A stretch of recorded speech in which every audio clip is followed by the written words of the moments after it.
battling, but now you have to line up enemies beforehand. This is a cute, fun little gameplay element that they just ruined here. There's no point to it. I liked it for a bit, but then it just got monotonous, and you just ask yourself, why am I doing this? And then the boss fights. They're against office supplies. And Paper Mario is so much better now because of it. I'm sorry, this is incredibly lame. If this was the first time they did this, sure, fine, but it isn't. They used real-world objects for comedic effect in Sticker Star and Color Splash. Here, it just feels like an incredibly lazy way to design original bosses disguised as a joke. Like, if the office supplies were designed as legitimate characters, maybe. But no, this is just a fucking hole punch. However, when you fight against them, it's not the standard ring format. Instead, now they're in the middle of the ring, and you have to get to it via various arrows and commands you step on.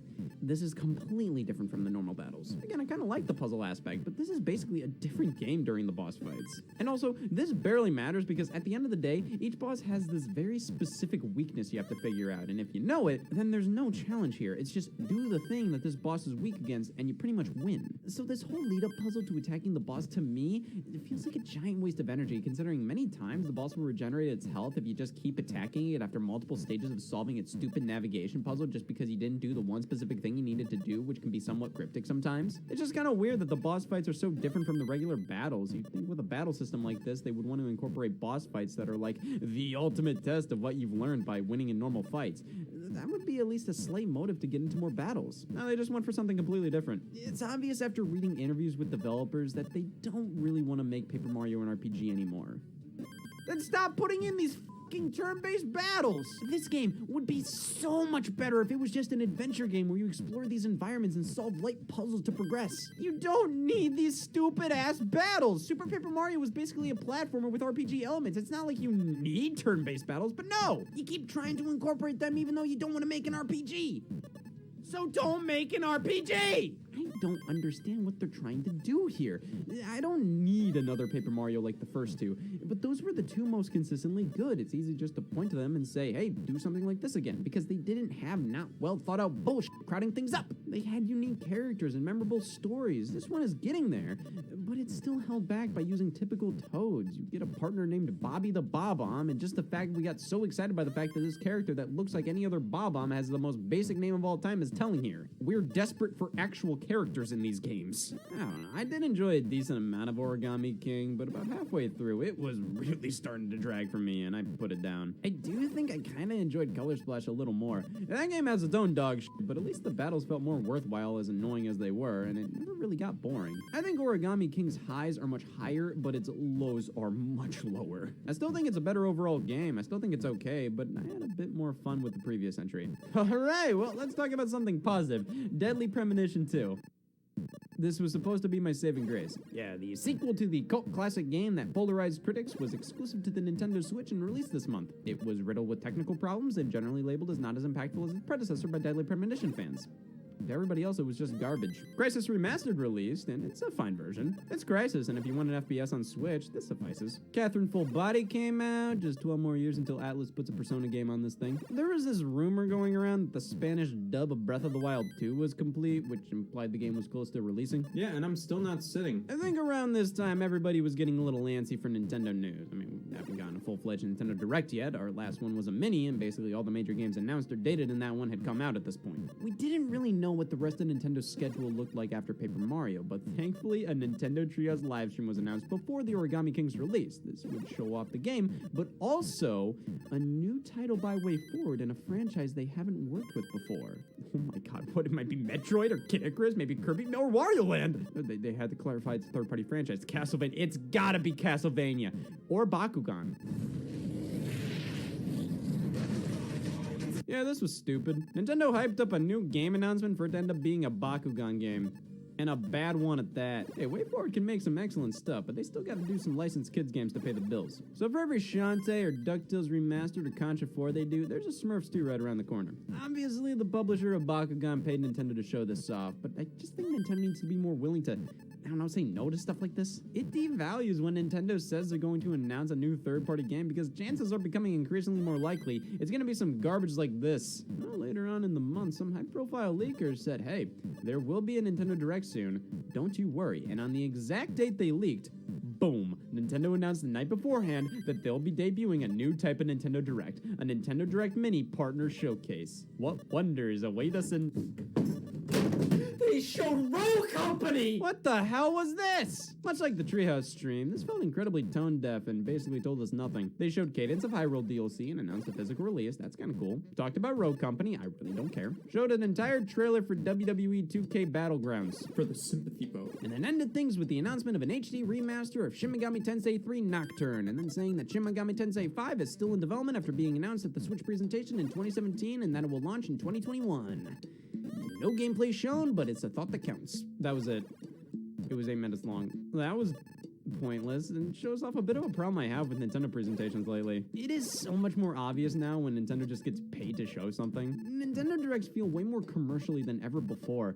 I mean, they just showed a full-ass trailer for WWE Battlegrounds with, like, no narration by the Direct announcer. Do you really think Nintendo said, you know what our Paper Mario fans would really like to see? That Bakugan shit they're working on over there. I mean, Nintendo presentations are always supposed to be advertisements, but back in the Wii U era, or even near the beginning of the Switch one, Satoru Iwata and other company reps made them feel like they were showing up to your living room and just casually telling you what Nintendo's been working on. They made Nintendo employees almost feel like your friends. Now, these are just patronizing commercials that have no idea who the audience for Nintendo Directs and Treehouse streams are. Me's. It's the morning of August 5th, 2020. You wake up with the faint feeling that something is wrong. Picking up your phone, you see the announcement of Pikmin 3 Deluxe. Future generations will never understand what we went through. Announced in the exact same way Paper Mario the Origami King was, Pikmin 3 Deluxe was randomly announced via Nintendo's social media in August. I was just happy to have this get announced so then people could stop wondering when Pikmin 3 was gonna get ported. Here, it's here, right here, and the trailer showed nothing! This trailer is bad. Like, when you go to the Pikmin 3 Deluxe website, it said all this new stuff, like an exclusive prologue and epilogue and extra features. Like, why wasn't this included in the trailer? Also, this was when the great Nintendo price point debate started to really come into question, as many didn't think Pikmin 3 Deluxe was worth $60. And I mean, yeah, this is a 7-year-old game that, on Wii U, was $60 at launch and was later reduced to $20, which is the price you could buy it for on the Wii U right now. But at least they were adding somethings. Yeah, it would have been way better if they remastered the first 2 Pikmins and added them in here for a full Pikmin trilogy or something. An indie world occurred, this one featuring games like Hades, A Short Hike, Spirit Fair, Card Shark. It wasn't anything crazy though, but rumors were pointing towards a Nintendo Direct happening after Indie World. See, all these industry insiders constantly run their mouths based on whatever they hear, many getting word that an Indie World presentation was happening, and shortly after, a Nintendo Direct. Listen, you know you're playing with fire saying that. A lot of these rumor guys complain when people get pissed off at them for saying a Direct is gonna happen and it ends up being a Direct Mini Partner Showcase. Oh yeah, that's uncalled for. Who cares that much? But at the same time, to the people who leak this kind of stuff, what's the point? These announcements will be made regardless of if you leak it or not. If anything, you potentially may force them to not announce it because you leaked it. But you aren't doing anybody a service by leaking when a Nintendo Direct is coming. All you do is set expectations too high and then yell at people for having expectations so high. Well then don't leak Nintendo Direct info. Oh wow, you get all this fame from telling people what you heard other people tell you. That must feel so gratifying. Now wait right here as I research the history of Wii U rumors and leaks. Another partner showcase occurred, this one featuring Kingdom Hearts, Melody and Memory, the Taiko RPGs, World of Tanks Blitz, Big Rumble Boxing, Creed Champions, which looked bad. The collection of Saga, which had this disgusting border around all the games. Yes! I'm just throwing it out there. This is my year. We ended this partner showcase with a sizzle reel of stuff that wasn't important enough to give full headlines about. What an ending. Yeah, this was a bad start to the whole partner showcase thing, but I got Puyo Puyo Tetris 2, and I'm gonna brag about it. Outside of news, this was a sparse month, and I'm not talking about Jump Force. Final Fantasy Crystal Chronicles Remastered finally came out after being announced 2 years ago. This is a remaster, and Jesus Christ. PGA Tour 2K21 and Samurai Jack Battle Through Time. Another rumor came out about a Nintendo Switch Pro releasing in 2021. Dear God, let's move on to September. It was not a fun time to be a Nintendo fan. When all you have to look forward to is paying $60 for Pikmin 3 Deluxe in October. It's obvious announcements had to be made. Of course, throughout the entire year, many sources were claiming those Mario remasters were coming in, all in celebration of the 35th anniversary of Super Mario Bros. Nintendo always goes all out for Mario's anniversaries. Remember the 30th anniversary when they shoehorned in Mario Maker as the 30th anniversary celebration and admitted it wasn't really supposed to be, it just kind of all lined up? And the 25th anniversary when they sold us an SNES game on a Wii disc for $30.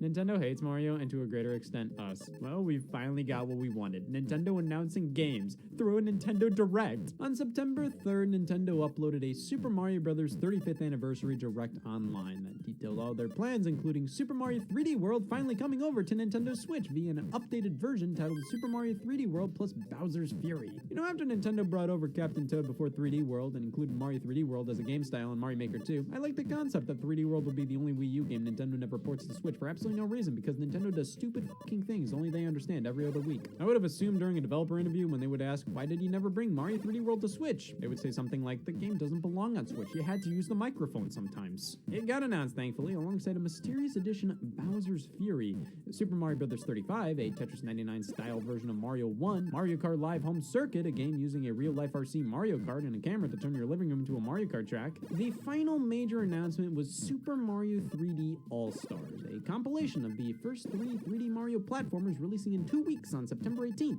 So, let's discuss. Super Mario 3D All-Stars, one of the quickest reveals to release I've seen for a physical release. I assume Nintendo wanted to go wild with the 35th anniversary at something like E3, but, you know, athlete's foot. So they just announced it at seemingly the last possible minute, and after I saw that announcement in the Direct, I went the rest of my life knowing I was disappointed by Mario 3D All-Stars. Those rumors didn't do it any favors. When you say Mario 64 is getting remastered, I'm kinda gonna expect more than this. But disregarding the rumors, let's evaluate this package as a whole. You get 3 games: Super Mario 64, Super Mario Sunshine, and Super Mario Galaxy. Oh no, they didn't include Mario Galaxy 2, Mario 64 DS, Mario 3D Land. Why would they do that? I mean, they obviously could have done more here. I assume they kept it to these 3 because they're all the most distinct of the 3D Marios. You throw Galaxy 2 in there and half the collection is about Mario Galaxy. However, these were the main 3 that needed to be here. I think we can all agree on that. But oh my god, what budget did this project have? I don't think this menu looks too hot. I get the font choice is trying to replicate Mario All-Stars on the Super Nintendo, but why not go all the way and just have like a nice modern recreation of that menu?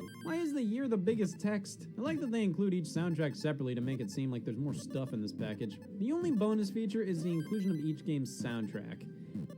Cool. But it's like, who's actually gonna use this? I think it's kind of neat how every time you go to this menu, a different song from one of the games plays, but it would have been nicer to have original music made for this collection. Also, maybe an art gallery, concept art for crying out loud. These are games I would kill to see development history on. Also, quick nitpick, why does Mario Galaxy show the Wii's white game case, but Sunshine just has the box art, no black game case? On to the titles, and each game has been upgraded in some ways. Mario 64 is still 4x3, which is fine. I mean, I personally think widescreen N64 games look weird, but it would have been a nice option considering the other 2 games in this set are widescreen. It plays incredibly well and looks sharp. They smoothed out a lot of text and used higher quality art assets in some places. But this is still the same exact Mario 64 we all know. Nobody's gonna catch a glimpse of you playing and go, new game, huh? They did use the updated Rumble Pack version of 64, only released in Japan, so it's kinda cool we got that in our neck of the woods for the first time ever. Yeah, Rumble is included, but this version removes some glitches that speedrunners use in Mario 64, so that automatically makes this release an inferior one for many. It would have been nice if they included both the original version of Mario 64 and the Rumble version, but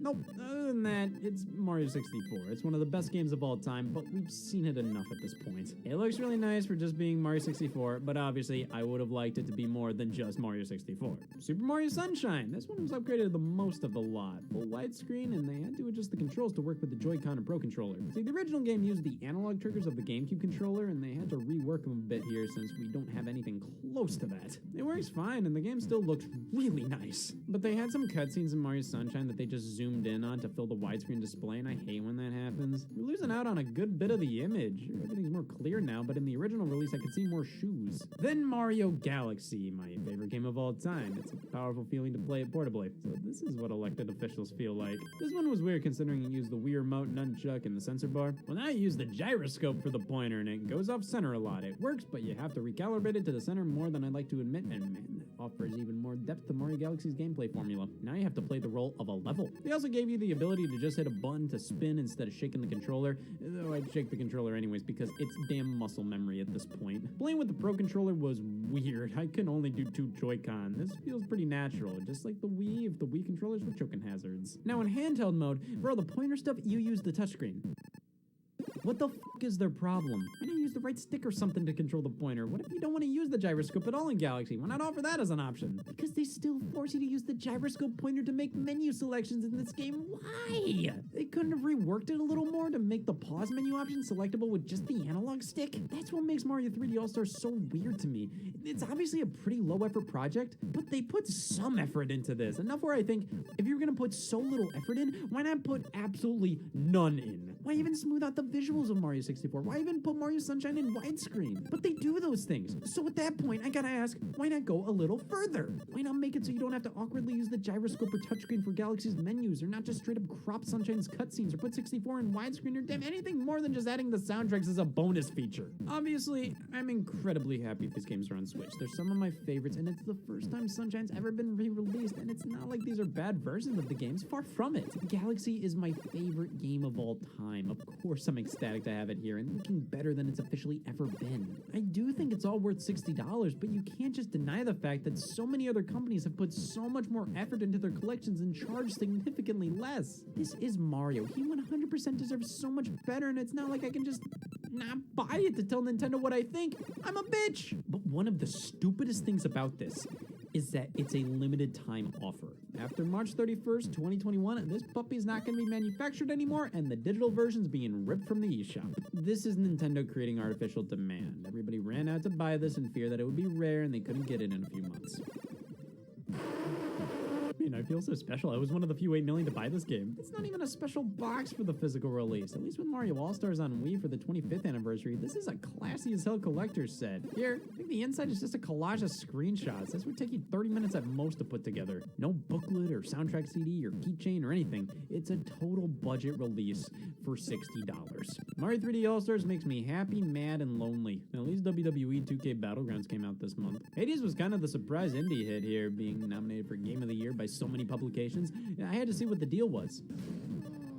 Am I just bad? Hades is a roguelike, and the main thing I hear everybody say is, I've never played a roguelike, or I hate roguelikes, but Hades is excellent.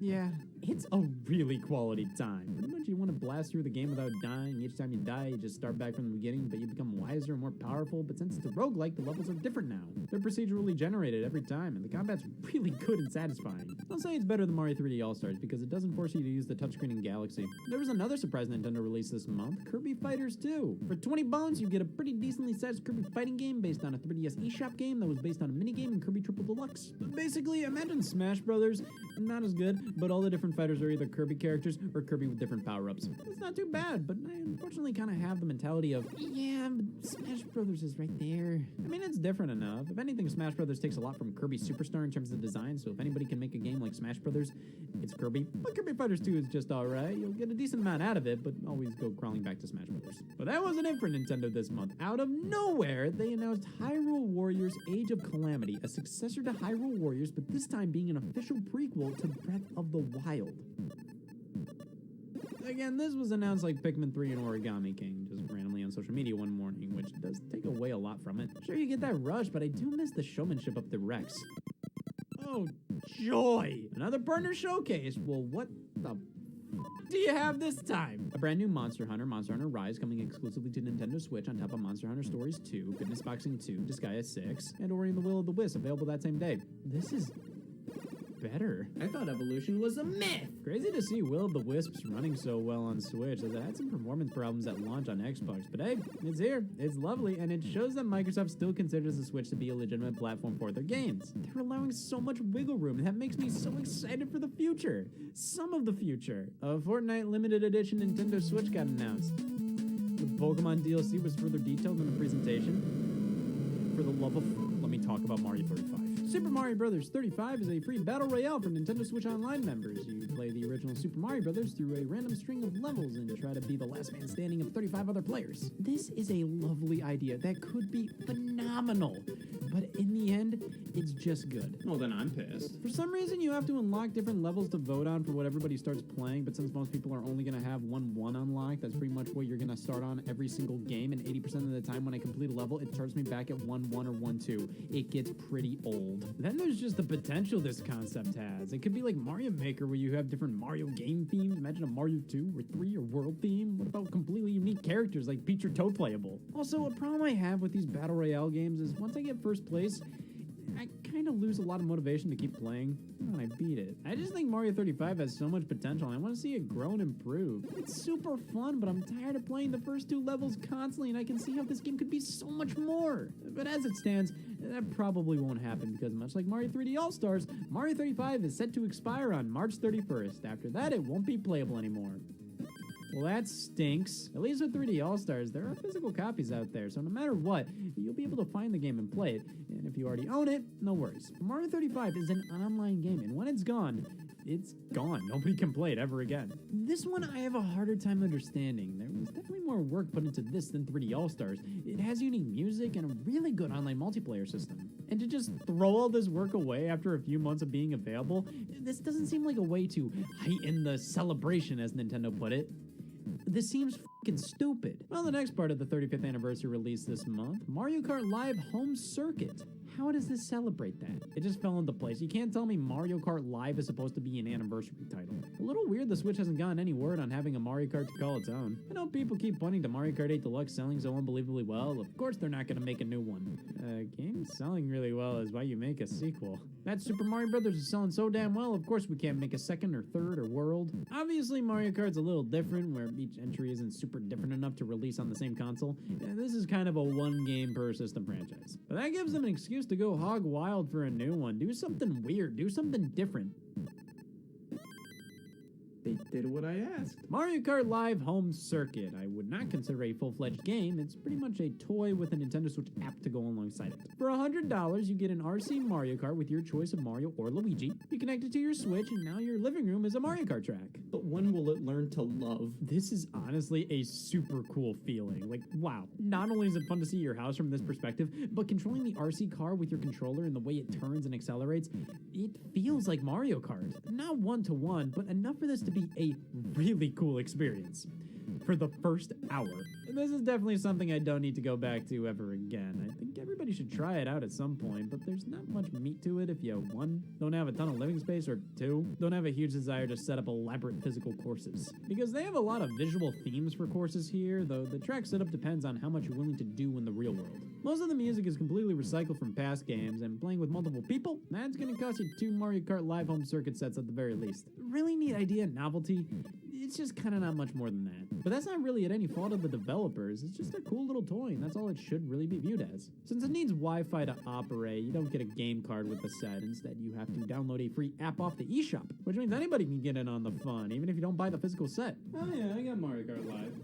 Show us the card. Didn't account for that question. Pikmin 3 Deluxe, boy, that just kind of released, didn't it? Why did they announce this 2 months ahead of time? I feel like that kind of made people forget this was even coming out. I mean, like a week afterwards, the next-gen systems were releasing. I just don't think this was a great announcement to release strategy for this game. But hey, we finally have a Pikmin game on Switch, and it's still Pikmin 3 and very little else. I adore Pikmin 3. It's one of my favorite Wii U games, and I consider it to be the best of the Pikmin series.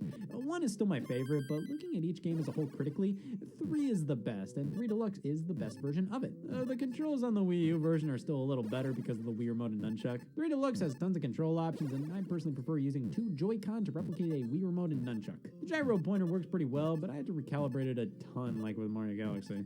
Performance-wise, it's pretty much the same as the Wii U release, sadly. It's still 720p at 30 frames per second, and sometimes that frame rate dips. Come on, I would have loved to see better performance, and the extra features added to this release aren't crazy substantial. I'm happy they're here, but the prologue and epilogue aren't that deep, though 2-player co-op in story mode is a super nice addition. I would have liked online play for the bingo battle mode, and maybe reassurance that Pikmin 4 is still coming.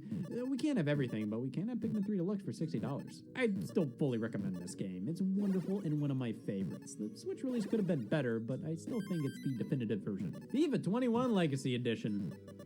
Who's buying these? EA gave up on FIFA for Switch long ago and just re-releases last year's game with updated rosters, which they did for FIFA 22, so this is not only a reskin of FIFA 20, it's a reskin of a reskin. Big month for news, though. A Smash Brothers character was revealed, this one being Steve from Minecraft. It just makes sense. I mean, Minecraft is the best-selling game of all time. Steve is an icon, more so than pretty much any of the other DLC characters. Nintendo announced that the original Fire Emblem for the Famicom was being localized in English for the first time ever as Fire Emblem Shadow Dragon and the Blade of Light. It would release in December for $6 and be unavailable after March 31st. Nintendo, what is your problem? I mean, that's when their fiscal year ends. They can get more money this way by forcing everybody to panic and buy Fire Emblem even if they don't want it. But again, this is a digital-only game. When it's gone, it's gone. They released a physical collector's edition, but it only came with a download code, which is stupid. What if I get the collector's edition and don't download the game before April? Yeah, I have Fire Emblem downloaded. Show us the fucking card! At least they reduced the price of a single Joy-Con down by $10. I don't even see single Joy-Con in stores. Oh look, Nintendo reduced the price of a